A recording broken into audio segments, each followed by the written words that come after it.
ng Camp Tino Elementary School na mas palakasin pa ang pwersa ng paaralan sa palakasan. Kung kaya naman, maaga itong nagsagawa ng sports tryout noong ika-20 hanggang ika-22 ng Setyembre.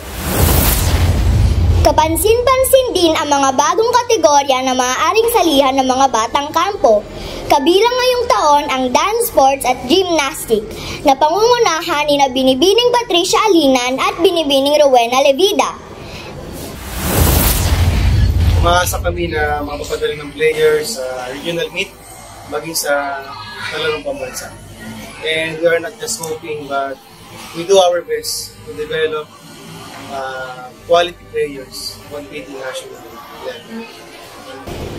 Tinatayang mahigit 600 mag-aaral ang lumawak sa sports tryout na isinigawa sa loob ng Camp Tino Elementary School at sa unang pagkakataon din ay nagamit ang bagong tayong covered court ng paaralan sa mga gawaing pampalakasan. Kaugnay nito, kabilang ang sports sa mga co-curricular activities na pinapayagan ng rehiyon ayon sa ipinalabas na Regional Memorandum No. 621 Series of 2022. Ako si Judea Bulacan, learner reporter ng Camp Tino Elementary School sa pamamatnubay ni School Paper Advisor Mirzon Valdez, nag-uulat para sa DepEd Hour.